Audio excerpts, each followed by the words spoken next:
Me and that mute button. Hello, everybody.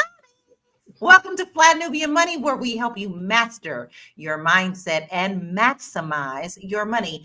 And today we're diving into a controversial statistic that has been making the rounds. 59% of Black women supposedly have multiple baby daddies. Now, I hate that term, I really do. Now, before we take this at face value, let's ask the real questions. Where did this number come from? What's missing from the conversation? Does this statistic actually reflect Black motherhood, or is it another way to push a negative narrative? We know that divorce, remarriage, and systematic systems play a huge role in why some women have children by multiple fathers. But does the conversation ever address that? Or is this just another way to shame Black women while ignoring the bigger picture? Today, we are totally breaking down the truths behind these stats, exploring the financial, social, and historical factors at play, and discussing how we can shift the conversation. But today, I have a beautiful royal panel. Today, I have joining me Dr. Lene, Joe, Shalay, and Aisha.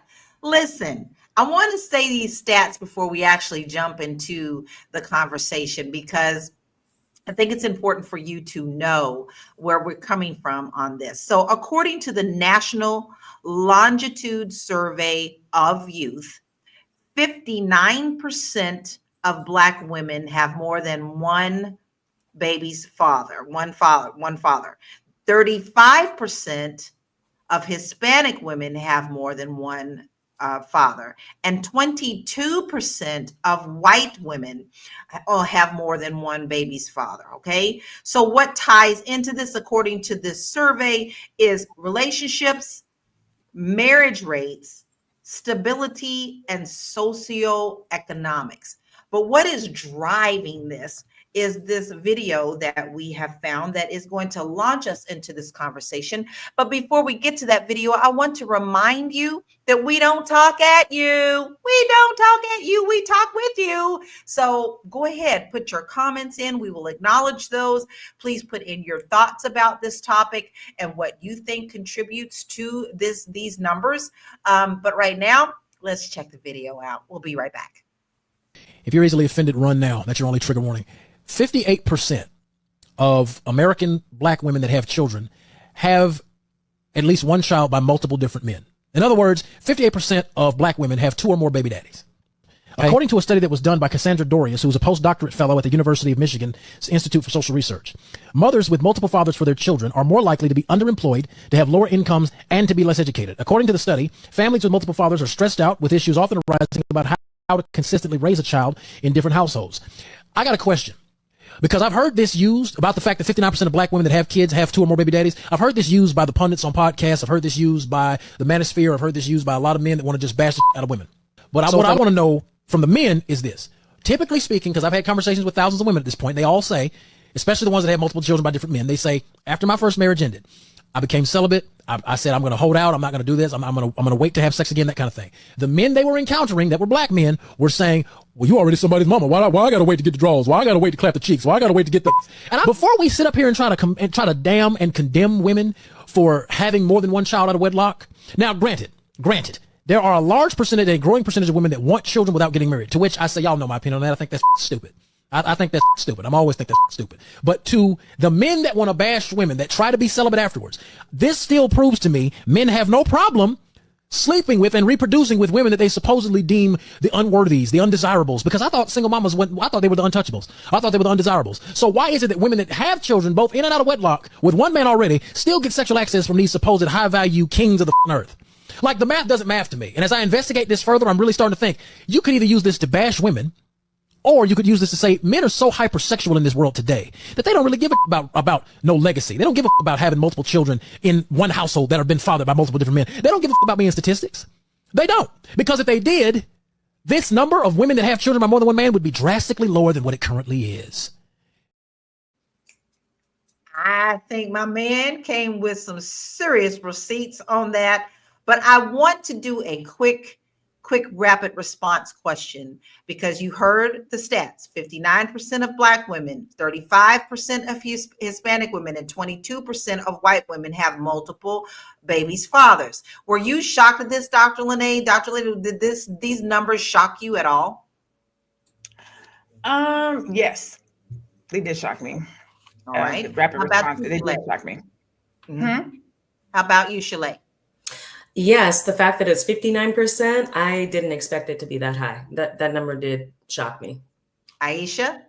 Same. I was shocked by the numbers as well. Joe? I don't think I was that shocked. All right. So now I'm going to piggyback off of you, because you're the only one out of all of us who wasn't shocked. So I would like to know why you weren't so shocked about this numbers. Because I understand that it's not the problem. It's not a problem. It's a symptom of a larger problem. I have lived experience. My mother herself had multiple baby fathers, so it's just kind of like what I see. So it doesn't shock me that that's more of that percentage is that high. Interesting. So now, before we move on, I want to be fair, because we are going to talk about the men's side. So while specific statistics on men fathering children with multiple partners are limited, existing data provides some insight into family dynamics within the Black community. Fatherhood rates: approximately 46% of Black men aged 15 to 49 are fathers, slightly higher than the average for all men. By their 40s, this figure rises to 81%. So let's look at some Black demographics. Multiple partner fertility. Research indicates that Black parents are about twice as likely as white parents to have children with more than one mother. So, okay, I'm going to tell y'all right now, the 15 took me out. Joe, did that one surprise you? 15% for men and starting at 15 years old? Yeah, that is a little surprising. Sure. That's a little surprising to me. So, Dr. Lene, how do you think systematic factors like mass incarceration and economic instability contribute to this statistic? Because they're definitely not tapping into everything that can feed into this. No, I mean, mass incarceration. Sorry, I got to go back a little bit. The thing that surprises me the most is the 59% to the 22%. That is the thing that surprises me, the drastic gap between white women and Black women. I think I might have thought more like Hispanics. Like I thought we might have been more like 35. You know what I'm saying? Like closer, not so far. How is that possible that we're that far apart? I know multiple women that are not Black who have multiple kids by different dads that are not Black. That's an interest. That's the piece that is shocking and very interesting, because I don't know if it's a race. I'm hesitant to wonder if it's a race thing, because when I think about it, it's a woman thing. It's a dating thing. It's a being in love with a man, or being with a man and having a child with him, and then this man moves on. So I'm a little bit, I might even say, bothered that it's such a wide gap, because the way that the research is presenting itself, it's as if either Black women or Black men are irresponsible when compared to other races and nationalities. I think you hit a pretty big nail on the head there. But also, we have talked about how there is quite a bit of an unbalance when it comes to men and women in numbers and finding a partner. And at certain ages, I'm going to be the devil's advocate here. I'm going to throw a cog in the wheel. At certain ages, we start hearing our biological clocks going, hey, I may not be married, but I want a baby. So Shalay, do you think that also contributes to this, and why? I definitely think that that's a contributing factor. Women, like you said, that biological clock, that's a real thing. And, you can hear it and not not necessarily believe it until you get to that point where you're like, "Ooh, I'm at that point." I was at that point. I've experienced that. And so we as women are sometimes put in positions where we have to make a decision, right? Do I want to wait for Mr. Right, or do I want to become a mom? And it's a real thing. I want to also point out, and I'm sure that we'll get into it, one of the factors that I feel like this study is not looking into, and that guy hit it on the head, the hypersexualism of men in our community. And not just saying just our community, but that is something that I think that we need to look at. All right, so I'm gonna jump that question off to our king on the panel. How do you feel about Shalea's observation, Joe? Do you feel that this is something we're also not addressing, the hypersexualization of our men? For sure. I think Shalay is exactly right. I think that sometimes we forget, about that hypersexualization and kind of what's been taught or instilled early in young black men's lives, that you just have to knock off as many as you can. Like, you get taught that, you know what I mean? And no one sits, hardly, I don't want to say no one, but rarely are you sat down and be told, hey, one woman is where it's at. That's what real masculinity looks like. That's what it really means to be a king. So I she's think right. that also has to be put into the equation. Aisha, what are your thoughts on this? Do you think that we are being unfairly looked at with not all of the considering factors that I've mentioned? Because that was an official stat. Yes, I think it was quite shocking too when I saw the stats, but I agree with you. Like, why is it so skewed? Is it skewed because there's a narrative to paint at the black family in a certain way to just keep that narrative going? Because I, just like Dr. Lene, have friends that are not black that have children with multiple fathers. How come that is not reflecting, right? So I think that there is a way a report is put out to reflect a particular group, so that way that group is perpetually looked down upon. Everybody knows that everybody looks down at the black woman, but to me, as a black woman from Africa, I am proud of being a black woman every day, all day, because guess what? We give birth to the world. So whether they try to pin us and say we have multiple this and that, is because we're so desired, whether they like it or not, right? But then we also have the responsibility, I understand, culturally, to protect that, right? But at the end of the day, they want to paint a negative aspect of who we are, because they know, every human being knows that the black woman is the power of the world, period. That is why she's able to give birth to a lot of children. That is why she's desired by a lot of men. It's as simple as that. But they cannot put us down. Even when they try to put a report out, yes, we will learn from this report, and we'll come together as women and try to raise the younger women so that this kind of report will not reflect us any longer, because we know that we are women of the earth. We give birth to the world, period. 10,000% rocket fuel. And with that, we're going to take a short break and we will be right back. It's a good show right here. But I'm biased. If you are just tuning in, you are watching Fly Nubian Money, where we help you master your mindset and maximize your money. My name is Tiara Williams. I'm also known as Miss Black Hollywood, and I'm the proud producer of this show because it is lit. If you want to receive notifications for when we go live Monday through Friday, 1 to 2 p.m. Eastern Standard Time. All you have to do is text the word Queens to 87948. That's Queens to 87948. That's QUEENS to 87948.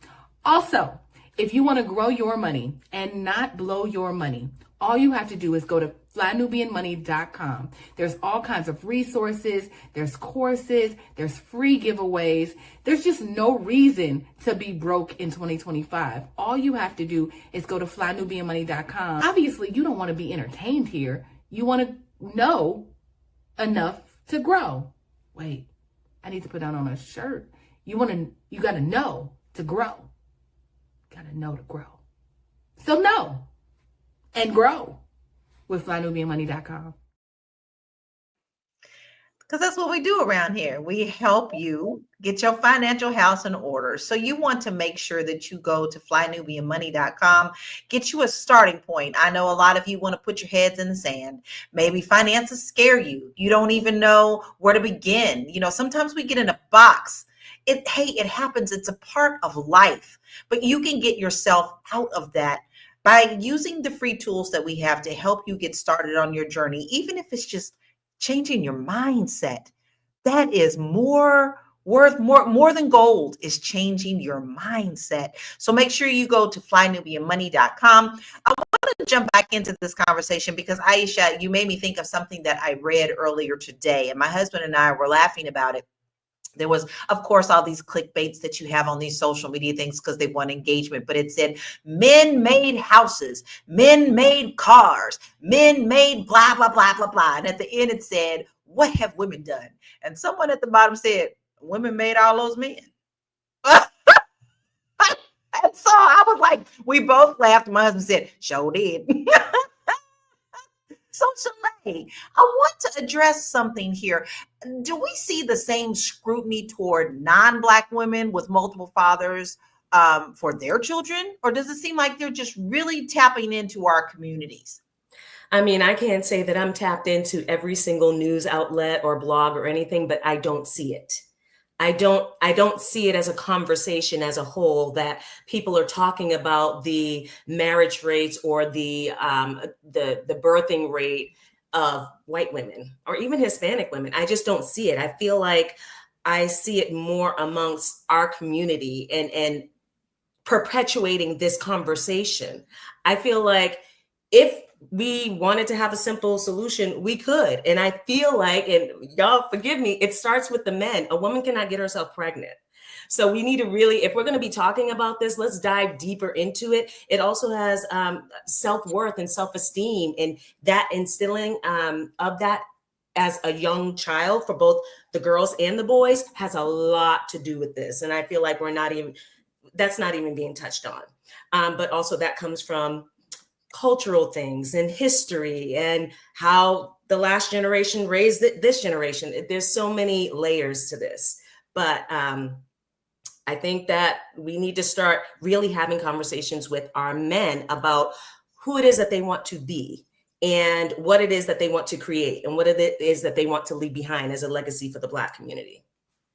Exactly. Now, let's not also forget the politicalness around what's going on in our world today, and the fact that they are making sure that women cannot control their own bodies. And that doesn't necessarily mean abortion. I'm not going to get into that on this conversation, but women do also have miscarriages. Women also have ectopic pregnancies. So, you know, all of these things are being taken away. So which damn way do you want it? You want one way? Or you want the other way? Because you sure in the hell can't have it both. But Dr. Lene, Lady Red says, white men value marriage before having kids. Black men are opposed to marriage. I'd love to hear your thoughts on that, please. Look at you. I'm reading Joe's face. He's like, oh no. Okay, here we go.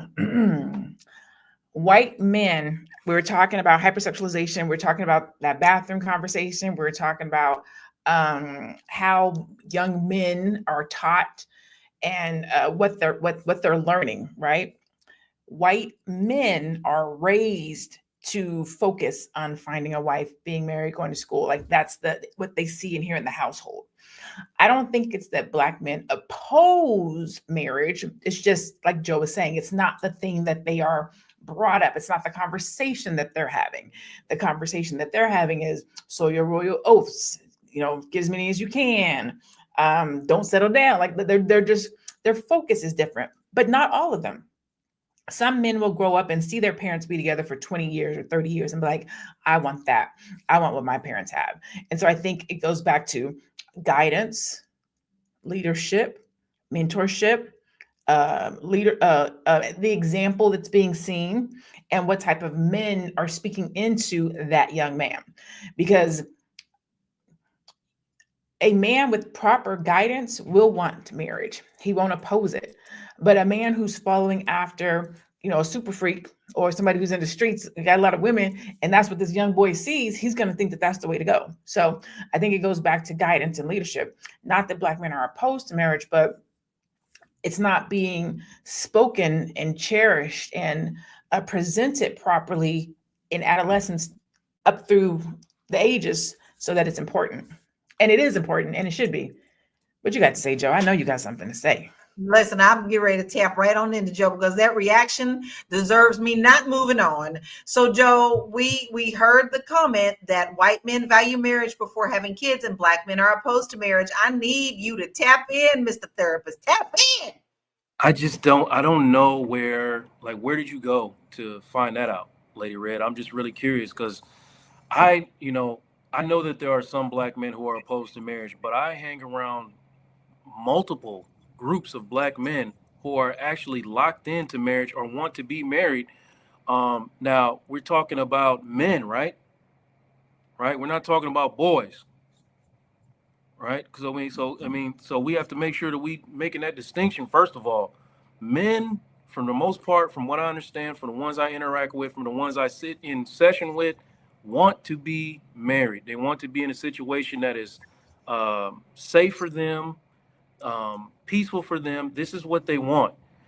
And like going back to something that Shalay said too, yes, we do need to start having conversations with our young men about what it looks like for them to be a part of the family unit. Because true, a woman cannot make a baby by herself, but she damn sure can prevent it all on her own. She because we can't do a damn thing without them. And let me tell you one more thing. 90-something% of decisions I made before the age of 30 were based on a requirement of a woman. So whatever a woman requires, for the most part, is what a man's going to do. The problem is that there are so many women available that don't have requirements that it makes it difficult for the ones that do. So, like, we have to have a conversation with our men and our young women about what it is that we want or what they want going forward, so that we don't make sure. I mean, and I get at a certain period of time, the gender disparity between the eligible Black men and eligible Black women is like super wide. So a little bit of desperation comes in. So maybe you lower your standards a little bit, lower your standards a little bit, lower your standards. I'm not saying y'all are doing that, but I'm saying there's definitely women who are doing that. But we got to talk to both of them. You know what I mean? I don't like talking this long, but I had to say that because we got to talk to both men and women straight up. Okay. Well, you definitely hit a very valid point. Are we really talking to our children and raising them the way that we want them to go? Like, doesn't mean they're necessarily going to follow the path, but are we putting the seed of knowledge in them? When I grew up, you didn't really talk about sex. Just don't do it. Young ladies just close their legs. Well, that ain't so easy when someone's going woo, woo, woo. Woo, woo, woo. You so pretty. Okay, I'm speaking from being a mother at 16 years old. That's a little harder. My mother just said it in passing, and it wasn't until after I was already pregnant before we had those conversations. So, Aisha, I am going to ask you, do you think that a lot of this is because we have changed the structure of the Black family throughout the generations? Yes, indeed. I really believe that. And, as Joe was speaking, Dr. Joe was speaking, I was thinking about what he was saying, that it's going to take a shift in our mindset now. We already know what we have to face, right? We already know, fine, that's fine. But what are we going to do going forward to fix the problem? And it all comes down to family unit, like being together as a family and having a mentor and having a father figure to talk to us, to give us advice, to guide us, and to vet what we're doing.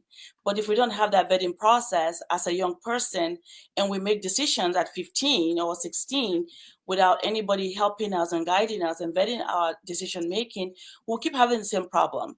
Right? I believe we all make mistakes. I don't believe any group should be like put out like that, like we've been put out. I just believe, okay, now we know this exists, and there's a reason. If we look at generationally what has happened in this country, we know there was a systematic way that this was done, because we know that they know that if they break the family, if there's no father figure in the family, there's no male figure in the family will deteriorate. Everybody knows that. Scripture says that. It's been what we're supposed to do for the beginning of time, right? That's just how it is. There's a strong male figure at home that keeps the women together, keeps the children together, protects them. But they know, so they find a way to separate that and then cause things to water down over time. And then now we're just reaping the repercussion of that. So if they pretend and now start putting these nonsense figures out, well, who caused it in the first place?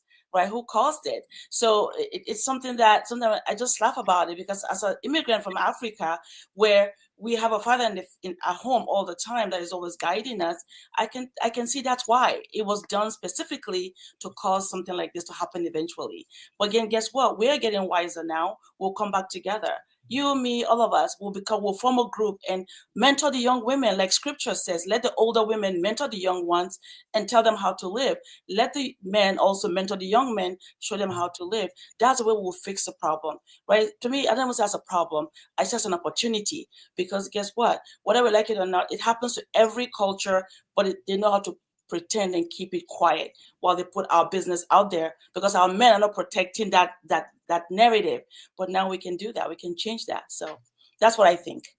I love that. There's a lot of positivity in that. And we're going to take a break on that positivity because we need to woo-saw. We'll be right back. I know you're busy, you got things to do, and you can't take us on the go with you every single day. Good news for you. We are now on Spotify. So if you can't watch us, now you can listen to us on Spotify. Search Fly Nubian Money and all the episodes shall appear. All you have to do is like, subscribe, leave a 5-star rating, leave some comments, tell people how you love us, so that when other people come along and are looking for a great show to watch, they can find Fly Nubian Money too. One last thing, and just in case you've been sitting under a rock, Fly Nubian Money now has an investment club. We are the Fly Nubian Money Club. It's easy. All you have to do is go to flynubianmoneyclub.com, and I am committed to bringing in top experts from all industries to help you level up. They're teaching us the skills that we need to compete in this market. We often say that nobody is coming to save us, not the government, but guess what? We're coming to save us. I'm coming to save you with the Fly Nubian Money Club. So listen, all you have to do again is go to flynubianmoneyclub.com. We have a 30-day free trial set up just for you, just for those people that are struggling. Even if you ain't struggling, you ain't got to struggle. I'm coming. Okay, let me stop playing. I'll see you soon. No reason to struggle, not when you have us in your corner. And by having us, I do mean us all on this screen, because majority of us already taught something in the Fly Nubian Money Club, and you missed it? No, you didn't miss it, because if you join now, flynubianmoneyclub.com, you get a 30-day trial, and you can tap in, baby. Tap into everything that we have taught you. It's priceless. Worth more than gold. Go ahead and sign up now at flynubianmoneyclub.com. All right, now listen, Shalay, I'm gonna tap into you on this one. Listen to this comment from Floyd, my love. I don't need a man. I'm an independent woman. Women are choosing to raise children in single parent homes. So are Black women choosing single motherhood, or circumstances making it more common? I believe both. I believe that in some instances, Black women are choosing to, okay, if I don't have a man in my life who is emotionally, physically, financially conducive to the environment that me and my children need in order to be a happy family unit, yes, I'm choosing to be a single mother. This whole talk about I'm an independent woman, I don't need a man. I think as humanity, we need each other. I don't think that women, when they say that, or if you hear that, I don't think they really mean I don't need a man. It's like, if it's going to be a headache, I don't need that. I feel like I want to go back to a point about family unit that Alicia said. The family unit is very important. So even if you decide not to be romantically involved with the person that you created children with, you're still a family. And that should be first and foremost. And I think that there needs to be mature conversations around effectively co-parenting, because I've seen it happen and it is possible, but it takes two people who are willing to do the work, who are willing to say, hey, we may not be romantically involved anymore, but we are still a family and we still have the responsibility to raise these children as best that we can be. So let's create a positive, conducive environment for that. There you go. That's the whole thing, creating the environment for this. I think we're missing key points here by just talking about what I call the surface waves. Underneath those waves, they can be high, 100 feet high, but what you have is an underlying thing that must be talked about, which is the calmness and the foundation that we are missing. Yes. We are missing in this whole point. That's right. I want to hit on a few stats, and then I want to tap into this video again, because I think we really need to watch it and hear it again. So let's check out some of these stats that we got. As of 2022, nearly 80% of Black mothers are the primary or sole breadwinners for their families. Let it sink in. Let it sink in. Nearly 30% of Black women who have multiple fathers for their children were once married to at least one of them. And around 45% of all U.S. marriages end in divorce, contributing to blended families. Y'all, these stats speak a lot. You know, initially, especially the one that I shared with you at the top of the hour, did not really necessarily talk about those things. So, Dr. Lene, before we watch this video, I want to hit on this because these stats are really important. Some of these numbers are shocking, but it ties into what we're talking about. So, are Black women choosing? How do stereotypes about Black motherhood affect how society treats Black women and their children?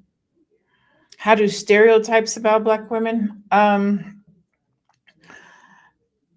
forget. I think it's James Baldwin who said the Black woman is the not the most hated, but I think the most attacked woman. And it doesn't matter if we're talking about love, relationship, marriage, friendship, academics, education, breathing. They're gonna come for us, right? They're coming for our head. So somebody made the comment earlier about these stats. I'm not saying that these stats aren't real. I'm not saying that these stats are real. But the thing that I learned when I got my PhD is that stats can be skewed and they can be manipulated. So if somebody wants to paint us in a particular way, they just have to get a sample size that will get them the result that they want. Meaning, if they interviewed 1,000 people to get these results, and let's say they did it in Detroit, of course it's going to be skewed. But if they got 1,000 people in Montana, we would have a different result. They'd be the numbers would show something different. So I always have to be cognitive of where these things come before I lean into the stereotype, because they implant the stereotypes so that that's how we operate and think. And then they come around and give us a statistic that reinforces it. But if you were to, I was about to put my foot in my mouth. The reality is, if we were to sample and use our own population, do 60% of the people that you know have multiple fathers? Do the Black women, the 60% of the Black women that you know have multiple baby daddies? Right. And I said, so when we're thinking about stereotypes and we're thinking about what the stats say, and we're thinking about these things that are being pushed down our throat, look at your own environment. Look at where you operate to see, is that my reality? And then who did this? Who did the research, and where did they do it at? Because I give this example all the time when we're talking about eggs. Most of the time, the people who are doing the egg research is the people in the egg industry. So of course the results are going to say eggs are good for you, protein, but then when you go and look at people who say, well, are eggs really good for you? It's the people who oppose eggs. So you always got to look at the researcher who's giving the statistics. What do they have to gain from it or lose from it? And then what do you know and say about yourself and your community and the people around you? So I don't listen to stereotypes. Sometimes I do, but sometimes I have to go by my gut because I am Black, and I'm always going to give the Black man and the Black woman the benefit of the doubt. Agreed. Agreed. But I also want to really tap into you, Aisha. I'd like to know the mindset difference between African women and American Black women. Do you see a difference with that? Yes, there is a difference, and the difference again comes from just culture, right? Culturally, raised in Africa, back home, if you come home pregnant, it's truly you're being looked down upon. It's a big deal, and the whole family sees that as a disgrace, right? As a human being, that's how they view it. But if we look deeper than that, we understand that having a child is not a disgrace. Of course, it's not. It's a blessing. But the way it happened, they see it as a disgrace.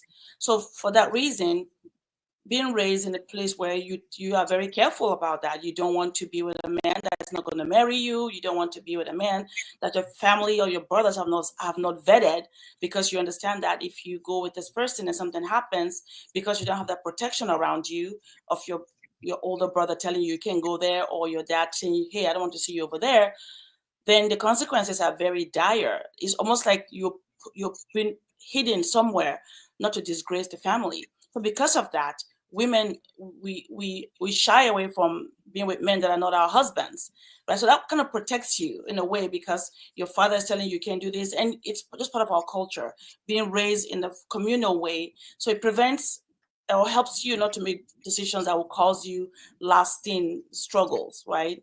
So I think that's the difference here, because in the culture here, now that I've been in America for 32 years, I can see the difference where most of the people, they're more freer. They're more freer, probably because there's no father, so they're freer to do more things that I wouldn't have been able to get away with back home. Like you can't even go out at a certain time; you have to be home. So, yeah. So I think that is what I think it's happening as well. Just we don't have that protection around the women, the young women.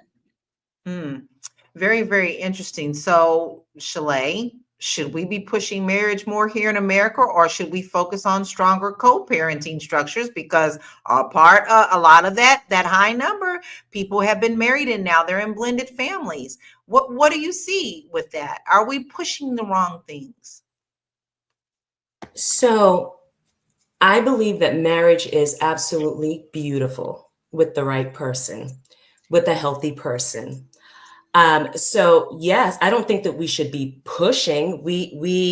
I think that edifying marriage is a wonderful thing. I think that edifying marriage by any means necessary is very dangerous and unhealthy. I think that regardless of what happens in a marriage or a relationship, co-parenting in a responsible, loving, and healthy way should be the number one goal. Whether you're married to this person or you guys had a relationship that dissolved or whatever like that. So yes, we should encourage marriage. I think that marriage is great in many ways, but I also personally have several friends going through divorce right now, and it's horrible, and the marriage was horrible. So it's hard to say. I think that when you get two healthy human beings that come together and create a marriage, it's wonderful. But outside of that, and with the absence of that, it's going to be a disaster anyway. So I think that getting back to the self-esteem, the self-worth, the healthiness, especially for us in our culture, we have so many ingrained kind of traumas going on. That's all going to spill over into marriages. Getting a piece of paper is not going to solve that. We need to be getting at the real issue, and we're so reactive dealing with the symptom of what's really going on underneath the surface of this thing. Well, I think America is really good at trying to attack the things that's too little too late. They always want to put blame, but they don't want to look at the true foundation of the problem. Let's be honest. A lot of the times our families were torn apart. Yes. They did try to establish marriages, but what did you do? You tore us apart. You took our children. You put us on the auction block. So don't hand me that shit, because I'm going to tell you right now, it goes all the way back to that. And I don't care what anybody says. That is the foundation that you built our families on. Bucks, like we were bred like horses. And that's where that whole mentality of get as many, because that came from what they did. And Aisha, and I'm sorry, I said your name. I think I said Alicia earlier. Aisha, she nail on the head with protection. If we can lead with the right intentions, the right actions are going to follow. The problem is we're not, some of us are not healthy enough to lead in these relational situations with the right intentions. Protection. If your intention as a Black man is to protect your woman and protect your family and provide, whether or not you have that piece of paper and you're married, which is a great thing, or you had a relationship that dissolved, and you're still going to lead with that intention. And there's going to be beautiful, symptoms and beautiful things as a result that come out of that. We got to get our intentions in order. Exactly. Yes, indeed. Exactly. Totally. Exactly. So listen, we're going to take a short break and then we're going to come back and still continue to tackle this conversation. And we're going to watch that video again. So if you missed it at the top of the hour, we're going to watch it again. We'll be right back. Are you a Black business owner looking to expand your reach?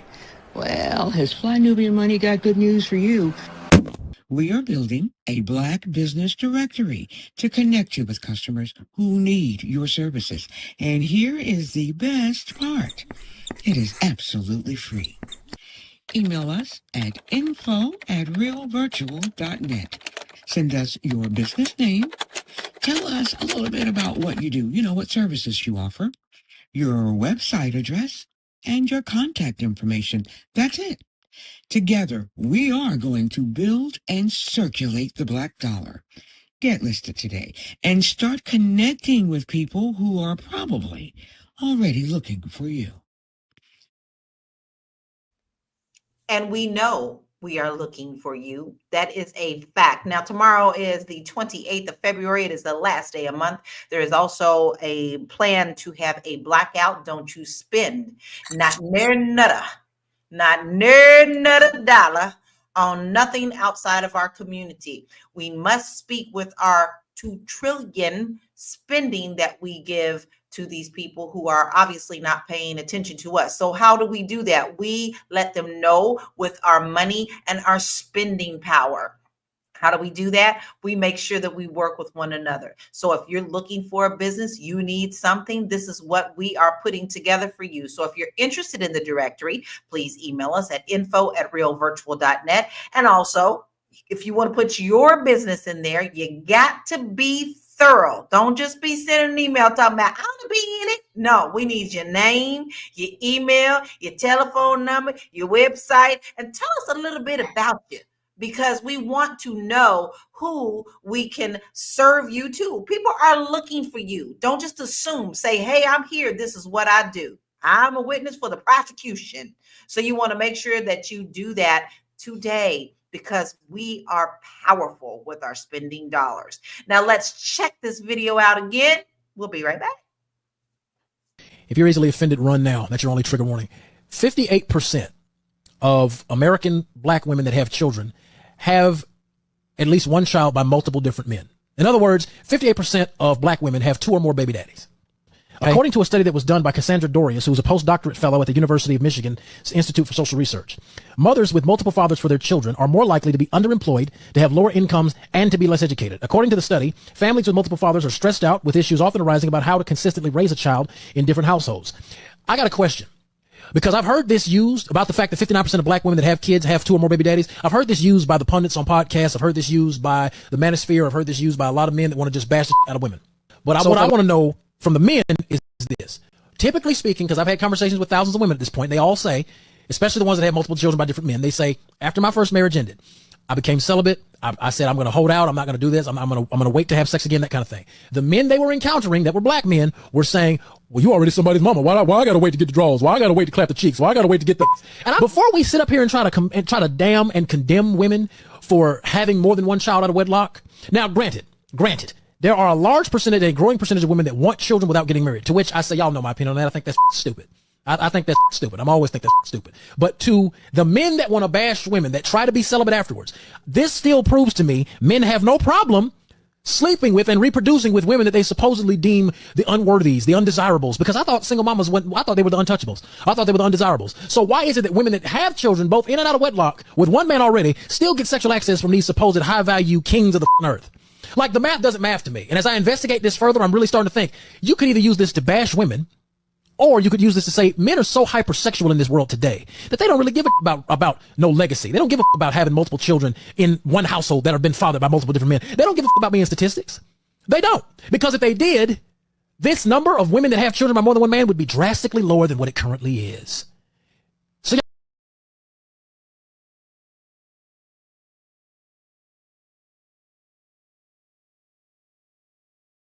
Okay, well, listen, we done saw that again, right? All right, so that was our first reaction. When we first saw it, I know we had our knee-jerk reactions, but now I want to revisit with each and every one of you on if you have heard something different. Joe, did you hear something different in a different tone this time watching it for the second time? I mean, a little bit. What I do hear is people, another person possibly engaging in a gender war. I mean, I do appreciate the fact that he's trying to hold men accountable, but I mean, I'll keep saying it. Like, it's a conversation that needs to be had on both sides of the street. Yes, brother, if you are laying down with a woman and you reproduce with that woman, you are inherently responsible for what comes out of that woman. Okay, and you have to do your part to take care of that woman. Woman, if you do not want to have this 100% preventable. Pregnancy is 100% preventable. If you're not prepared or ready to have a baby with someone, you do not have to. And I don't know enough. Let me ask women, like, how much I don't know, how preventable is pregnancy for? I mean, how preventable is it? I mean, it's preventable, right? Like, I'm straight up. So, and men, two things can be true. We got to talk to each other about this. It is not a gender problem. It's a community problem. And also, I'm gonna stop right there. I'll come back and say more later. All right. Well, listen, you tapped into a lot of things. What is our key word together, Joe? We say what? Communication, right? That is always our trending thing. We have to have that communication and that mutual respect. But Dr. Lene, did you hear anything different, anything new this time that we watched it? No, I didn't really hear anything different or new. I think that the fact that he gave both perspective was good, because a lot of times you hear it as the woman issue, even the way it's framed. 58% of Black women have multiple baby daddies. Well, that means 58% of Black men have multiple baby mamas, right? It's always framed to the woman. So we're always saying, well, women should, and women should. And I always will usually come to the defense and say, men cannot have babies too. Like, it's not only on the woman.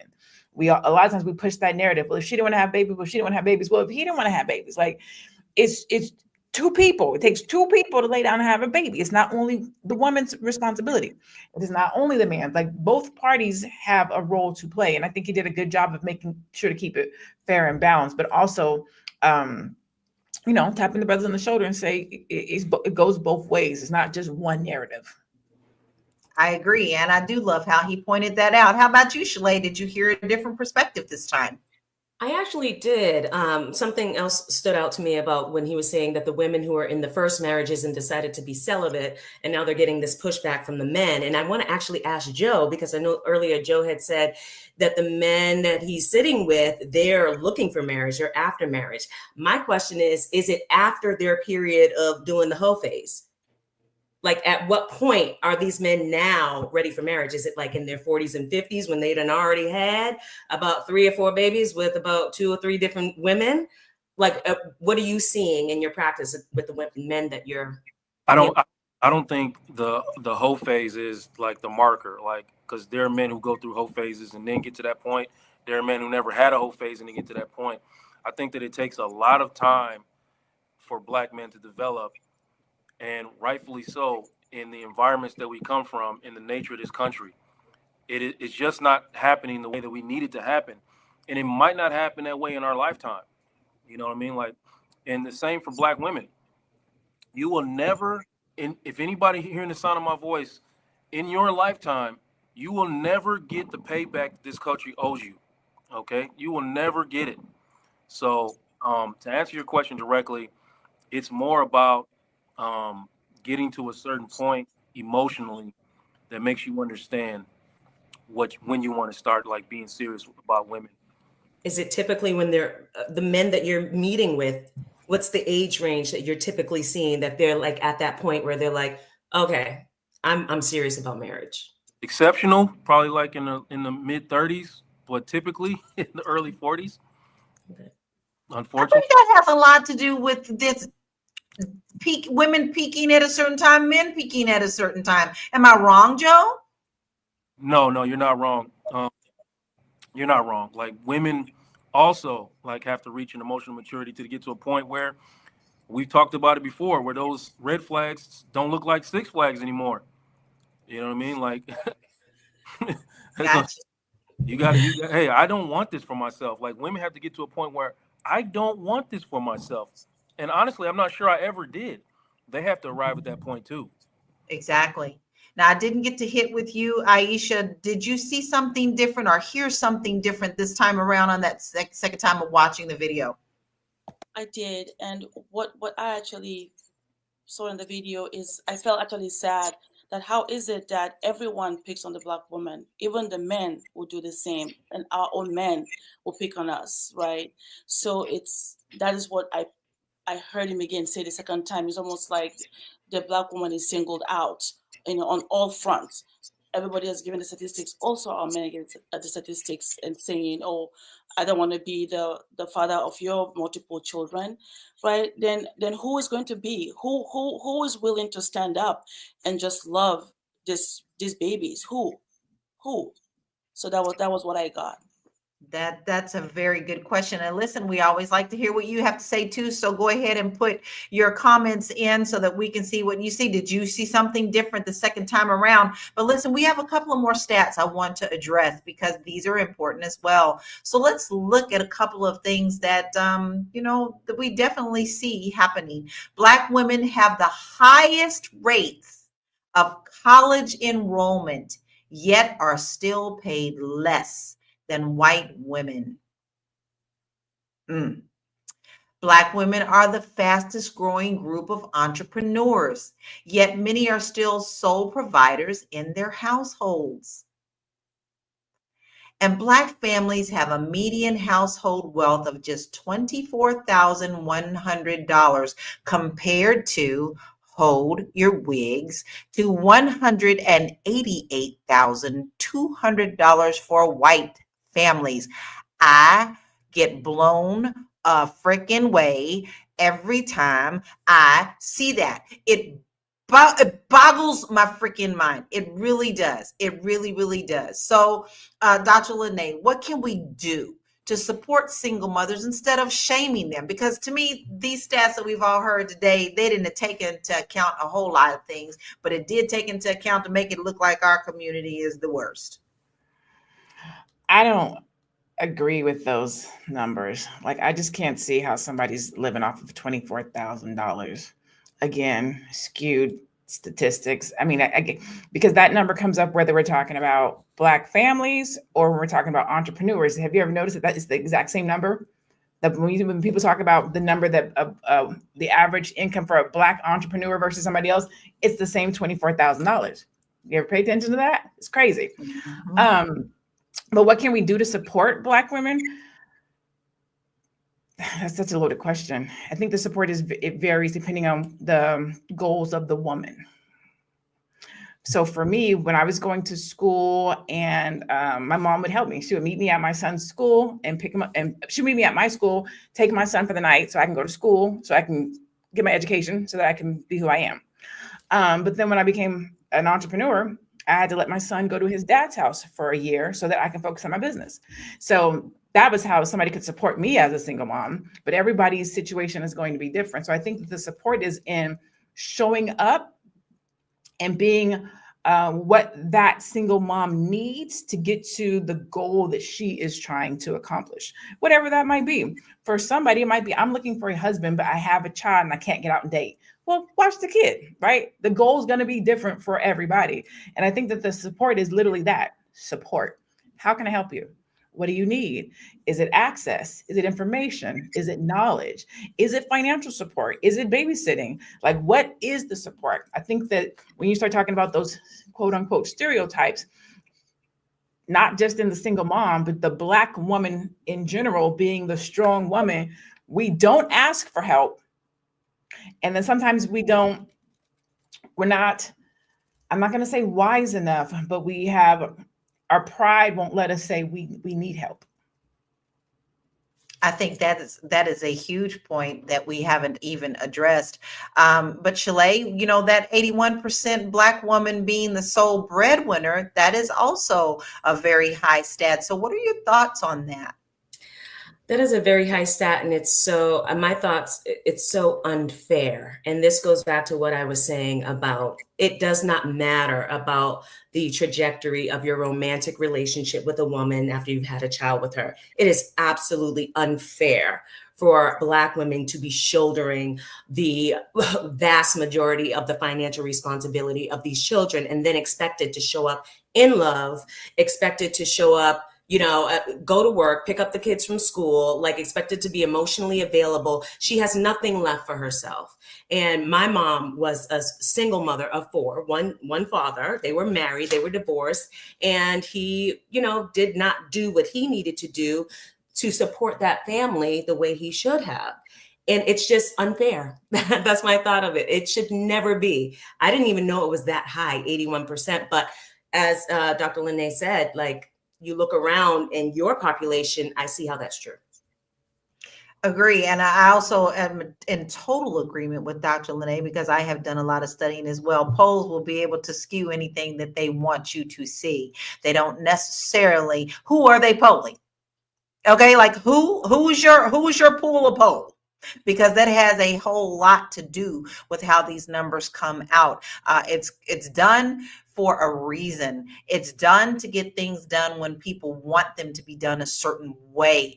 And this is what we are seeing a lot of and way more today. Matter of fact, they just take it and run, and it's not even correct. So listen, Joe, Floyd says, newsflash, Black people need family structure the most, more than any other group.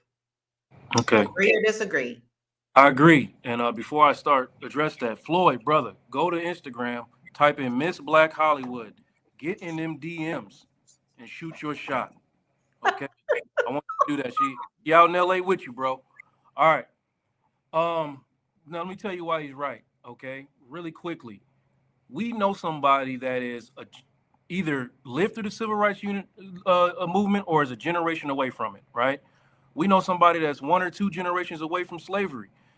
Dr. King would be alive if he had not gotten killed. Malcolm X would be alive. Emmett Till would be alive. So these situations did not occur as long ago as we like to make them out to be. And I say that to say that the first part of dealing with a problem is recognizing that it exists, right? We have been torn apart as a family, right? We have been torn apart. It has systematically been done. This is what has happened. I don't want to hear, oh, it's an excuse or you playing a race card. No, this is what happened. And we are still feeling the residual effects of the torment brought to us from this country. So I saw Floyd ask earlier, how do we fix it? He just said it. We need the family structure. We need to educate each other on what the family. There are families who are living with great structure, okay? Who live with great structure, who can educate the younger generation so that we don't repeat the same mistakes of the past that have gotten us into a deeper hole that we did not dig for ourselves. We did not dig this hole for ourselves, but we are in it. So it is up to us to dig ourselves out of it. And we can do that by having conversations with young men and women about what family is and what it means, not just for us emotionally, but economically, right? We Black women, I need you, not just my woman. I need all the Black women. I need y'all to talk for me in rooms that I'm not in. Black men, I need y'all to show up for Black women in rooms that they're not in. I need that, right? Because we're not going to survive without each other. We just won't. So the minute we start having gender wars and conversations that tear each other down, we are steps behind and we cannot catch up. I need you. Okay?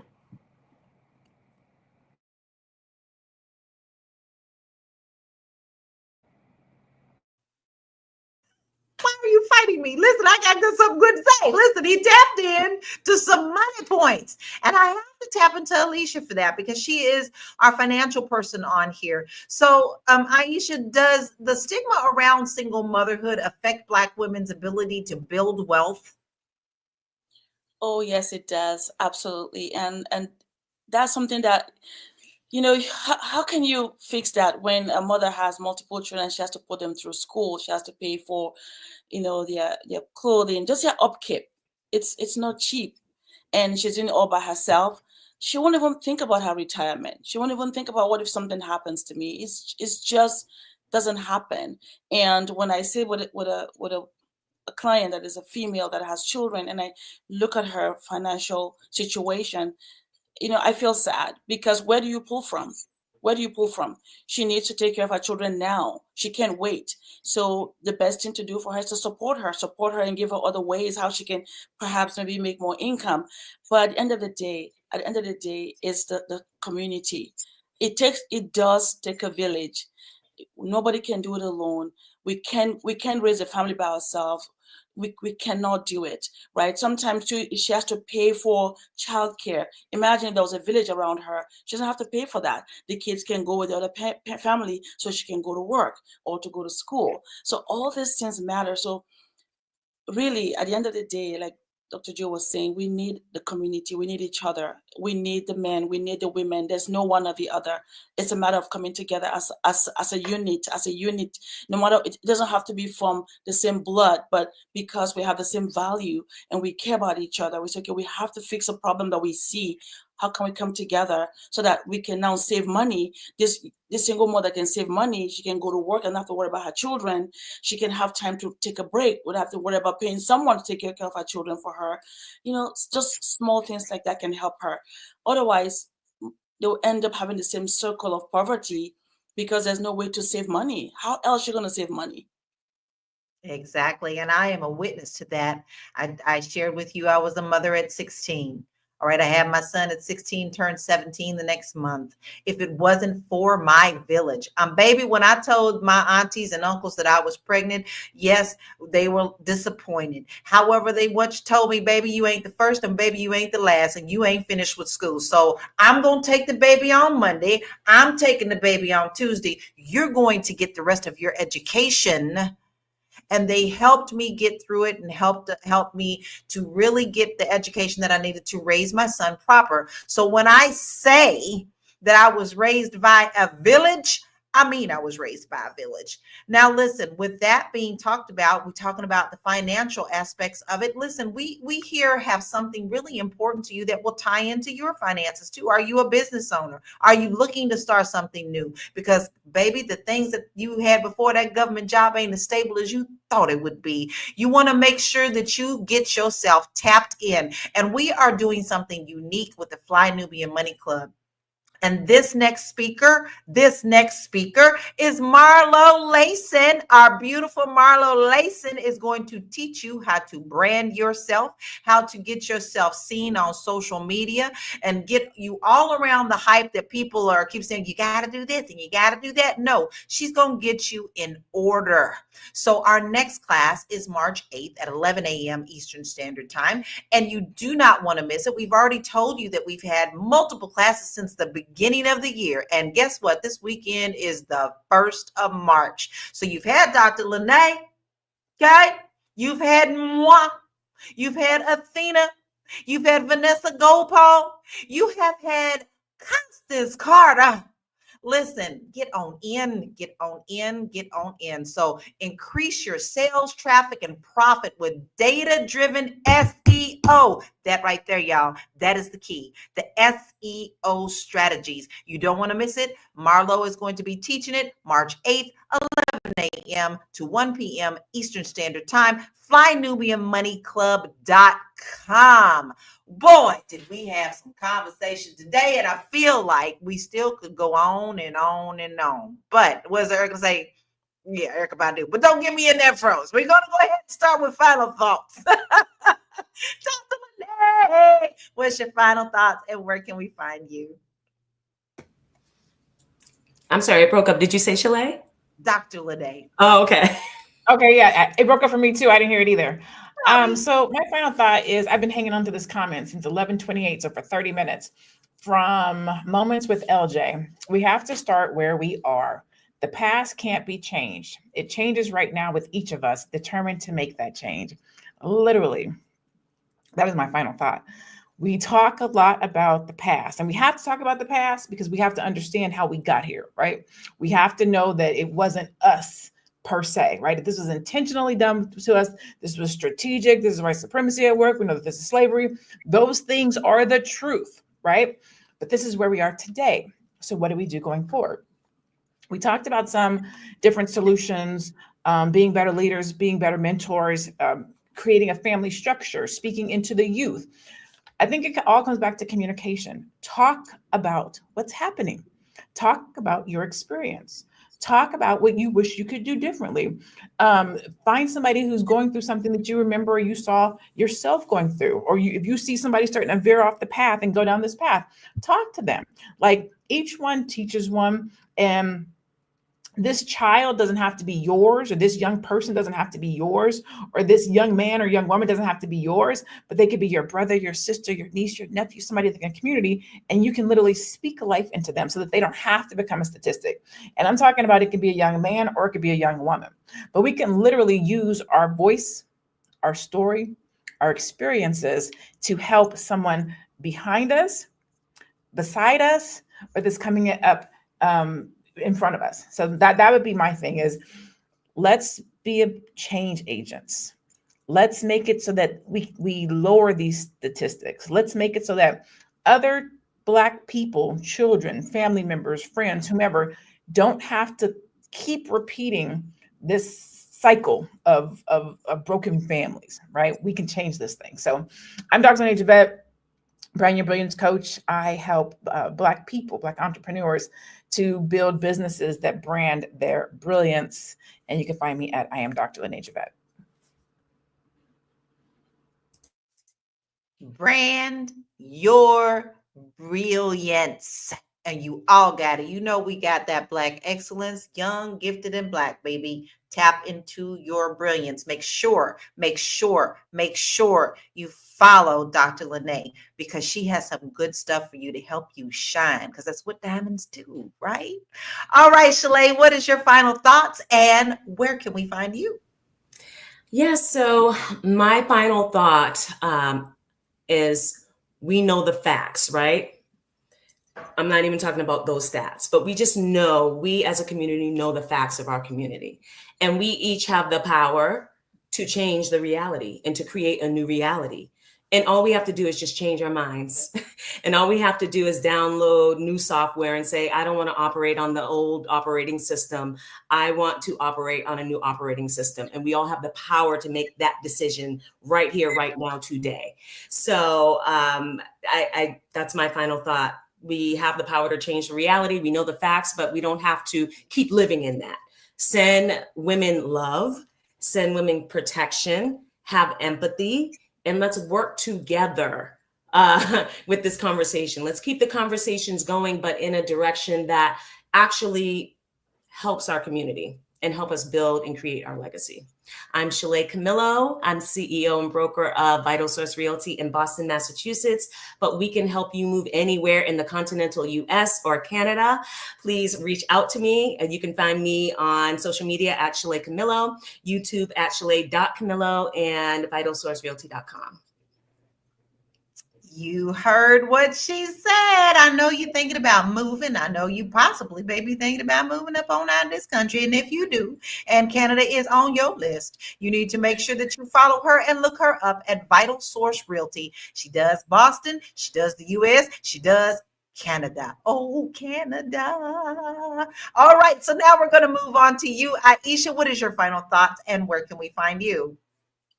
Wow, it's been an incredible, topic today. And my final thoughts are this, just thinking about what we just discussed today is that, it's all about love. At the end of the day, it's all about love. And I hear we talk about what we need to do. And there is a new narrative that we have to create for ourselves. And how do we do that? It's truly, we know that we're not perfect. We're not perfect. Nobody is perfect, and we will never reach perfection. But my final thought is this, that we come to love each other not by looking for perfection, or you have to do this, you have to fit this box that I created, and if you don't fit that box, you don't fit. But no, rather we come as each other to learn to love each other perfectly in our imperfection, right? And that will bring us that we're looking for, that village that we're looking for, because then we know that if we love each other in our imperfect ways, but in a perfect way, really all of this will start to dwindle. All this lack of support or having the right people around us will change, because then we're really putting love as the number one thing that we should be doing. So that's my final thought. And I'm a financial expert. I help families kind of create a GPS for themselves from point A to point B, whether you're a single mother or you're a business owner, and I just help you, kind of give you a roadmap so you can reach your financial goals, and not just reach them, protect your finances, preserve your wealth, and transfer to the next generations, because we want to build 3-4 down generations. That's what we want to build. And you can reach me at www.aishaverzi.com. And I'm there, and I can help. She said some key things. Build. If you don't have a solid foundation, what she's going to do is help you get that solid foundation so that you can build your financial house. Make sure that you go stock and chicken hawk. She's giving you all of her contact information. Go now. It's all on you. Go do it. I'm telling you, everybody we have here has so much value, and you do want to tap into us as your resources. So Joe, what is your final thoughts, and where can we find you? Yeah, I just want to say quickly, I said what I said. I need you, and I know you need us. So women, you gain nothing from weakening the black men. Brothers, you gain nothing from weakening the black women. You gain nothing from that. As a matter of fact, you're just hurting yourself. A weaker black woman is a weaker black man. A weaker black man is a weaker black woman. That's really the truth. So, I'm doing my part to send as many emotionally well, healthy black men back out into the community as I can. And I'm going to continue to do that. I'm going to try to create as many eligible black men as possible. And the ones that are already in relationships, I'm going to do my best to try to get them to build healthy ones. So, hey, realuconsulting.com, send them to me. I will send them back better. You have a black man that you need some tinkering to be done with, send them to me. I will send them back better. I have done it. I have proven that I can do it, and I will continue to do it. And if you have rooms full of young black men or young black women that need this conversation, holler at me. I will show up, and I will tell them the things that, a lot of us were missing from my generation. A lot of the words that were missing from my generation, I will share. Okay. And we will tell them and show them what healthy black community looks like. Okay. So And that's where we need to be. So we got your website, but what is your socials, Joe? Yeah, Joe Corley on all the socials. At Joe Corley 80 on Instagram and Joe Corley everywhere else. Okay. All right. Putting out messages all the time. Okay. Love it. Listen, did he just not say to make our black community healthier? That is a beautiful thing. When you really think about it and you really start within our communities and you see the power that we have and you know that we can tap into it, why not? Why wouldn't you want that? So make sure that you go and check out Joe at realuconsulting.com. His couch is available. Go ahead and get the help that you need. Ain't no shame in that. I know that there's a stigma in our communities that we shouldn't be going and talking about this, and we shouldn't be putting our business in the street. How are you going to heal yourself if you don't heal that festering wound that you have in your heart? You can't sow into someone else if you can't sow into yourself. So make sure that you follow Joe and you also tap into him to get the help that you need. Dr. Lene, I know you have something else to tell us. Listen, right on the heels of what you were talking about, it was you perfectly segued into what I was going to talk about. On this past Saturday, we did the free training for Brand Your Brilliance in the Fly Nubian Money Club. And I can't say enough about the Fly Nubian Money Club, the conversations that are being had over there, the information, the dialogue, the wide girth of topics is phenomenal. Make sure you go and register for flynubianmoneyclub.com. But my conversation was on brand your brilliance. And I look at brilliance from the perspective of your knowledge, your light, like what you said, the diamond in you. And a lot of times our life comes and chips away at it a little by little. Trauma, frustration, rejection, failure, whatever the case might be. And our light starts to dim, which means our brilliance starts to dim, right? And that day, and Tiara's on backstage, but she was there, and so was Gwen. The amount of women, Black men and Black women, I was surprised because the brothers felt this way too, is that if we could actually show up in the world and be who we are, who we're supposed to be, and let our brilliance shine, their responses were, I would be happy. I could breathe. I could be free.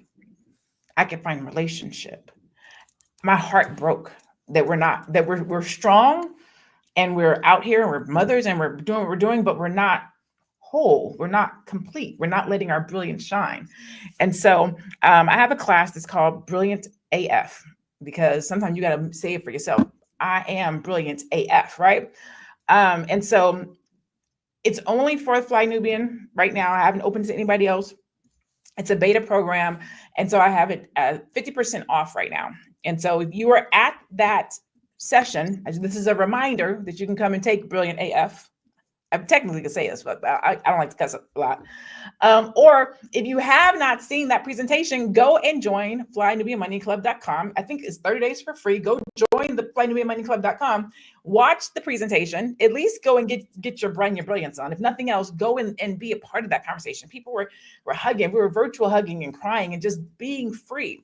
But if you want to be able to brand your brilliance and be free and operate from a place of strength and confidence and all of the beautiful things, if you go to IamBrilliantAF.com, you can get signed up. It's a 4-week course. We start next Saturday, March 8th.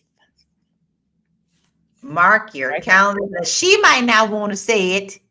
She may not want to say it. What's the name of it? And I will expound on it. Tell us the name again, Dr. Lene. Because I am brilliant as fuck, but we use AF. Yeah.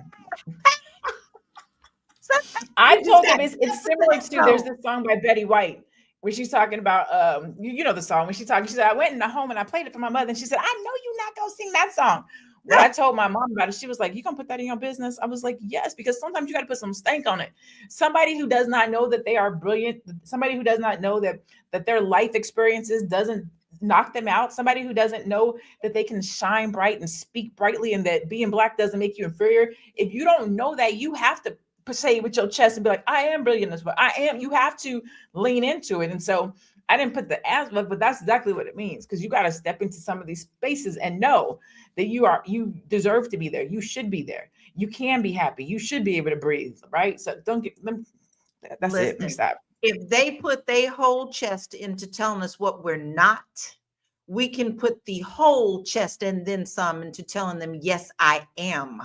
So yes, step into that power, because you are more powerful than you know. So you got your marching order. She is giving you something right now to step into it, do it, sign up. You know where to go. Listen, here's my final thoughts. I'm not getting involved in these dumb stats. What I want to do for my community is to be a light and a beacon unto someone else. If that means I can sow into just one, then that's going to grow into 2, because someone else is going to step into their power with that light as well. We need to stop worrying about what they're saying about us, because they are saying a lot of bullshit. And I am really tired of it. If you turn on the news, they would have you thinking that we were still in chains. You have the power to change your narrative. Do not allow them to tell you otherwise. So step into your power. And if all you can do right now is to improve yourself with my royal panel here, then you're doing something that is actually going to shine a light in our community so that you can turn around and help somebody else. So fuck a stat. I'm not going for it. You have the power to change our community, and we can do it. So listen, if you are interested in possibly thinking about moving out of the country, I ain't mad at you. In fact, I encourage you to get out of that box. America is not the whole world. You are a world citizen, baby, not just an American. You are a world citizen. So on my website, I have a free quiz for you to take. Where do you stand? Are you just thinking about moving out of the country, or are you able to do it now? This really helps you dive into the questions that you need to answer before you even think about setting foot out of the country, such as, do you even have a passport, baby? What do you need to do to get started? Well, I urge you to do that now. Okay. So listen, go download that quiz as well as many other freebies on that page and get on that list to opening your mind to living in a different country. www.laurakey.net. Listen, boy, was this a good conversation. I could just sit here and talk about it all day long. This conversation isn't just about numbers. It's about real people, real families, and real struggles. Black women have navigated some of the toughest systematic and economic obstacles, yet they are constantly judged based on one statistic that lacks full context. Instead of asking why Black women have multiple fathers for the children, we should be asking why Black families face more economic instability, why marriage rates have declined across all races, and why Black mothers carry the weight of so much responsibility. The goal isn't to shame or define, it's to understand, to educate, and to build solutions. Let's stop making misleading stats define our story and start controlling our own narratives. I want to say thank you to my royal panel, Dr. Lene, Joe, Shalay, and also Aisha. Listen, this has been a powerful discussion. And to everyone who's watching, we appreciate you. We know that many of you are here every day. Tony, Infamous Hicks, Book Spiritual Tea, Floyd, Lee. We have so many people that come in and talk to us every day. And guess what? We see you, because sometimes you just need to be seen. Now, Black History Month is not over, but make sure that you tap into us tomorrow at 1 p.m. Eastern Standard Time, and make sure that you tap in and speak. Continue the conversation, because we always come back and answer. Check this out, and we'll see you tomorrow at 1 p.m. Eastern Standard Time. Peace and be blessed.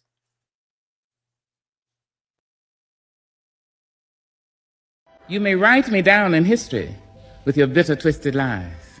You may trod me in the very dirt, but still like dust, I'll arise. Does my sassiness upset you? Why are you beset with gloom? Just because I walk as if I have oil wells pumping in my living room. Just like moons and like suns with the certainty of tides, just like hope springing high, still I rise. Did you want to see me broken, bowed head and lowered eyes, shoulders falling down like teardrops, weakened by my soulful cries? Does my sassiness upset you? Don't take it so hard just because I laugh, as if I have gold mines digging in my own backyard. You can shoot me with your words, you can cut me with your lies, you can kill me with your hatefulness, but just like life, does my sexiness offend you? Oh. Does it come as a surprise that I dance? As if I have diamonds at the meeting of my thighs. Out of the huts of history's shame I rise. Up from a past rooted in pain I rise. A black ocean leaping and wide, welling and swelling and bearing in tide. Leaving behind nights of terror and fear I rise. Into a daybreak miraculously clear, I rise, bringing the gifts that my ancestors gave. I am the hope and the dream of the slave. And so, wow, there I go.